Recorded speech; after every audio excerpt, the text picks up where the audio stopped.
Pakistan cricket के उभरते हुए फास्ट बॉलर एहसान ने अचानक खेल से किनारा कशी इख्तियार करने का अंदिया दिया, जिसने मदाहों और क्रिकेट माहिरीन को हैरत में डाल दिया। इनका कहना है, जब तक वो शख्स मुझसे राजी नहीं होता, मैं क्रिकेट नहीं खेलूंगा। ये बयान न सिर्फ जज्बाती है, बल्कि कई सवालात को जन्म देता है। अगर एक खिलाड़ी अपने ज़ाती ताल्लुकात की बिना पर इतना बड़ा फैसला कर रहा है, तो ये लम्हा फिक्रिया है। क्या हम अपने कौमी हीरोज़ को इतना गैर महफूज और जज्बाती देखना चाहते हैं?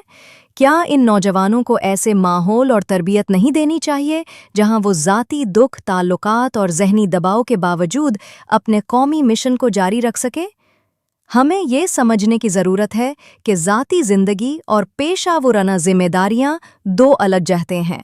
इन दोनों को खल्त मल्त करना न सिर्फ खिलाड़ी के लिए नुकसानदेह है, बल्कि इससे पूरी कौम मायूसी का शिकार होती है। अगर कोई शख्स, चाहे वो दोस्त हो या अजीज, एक खिलाड़ी को उसके मिशन से हटाने की कोशिश कर रहा है, तो वो खुदगर्जी और नापुख्तगी का मुजाहिरा कर रहा है, और ये रवैया काबिले मुजम्मत है।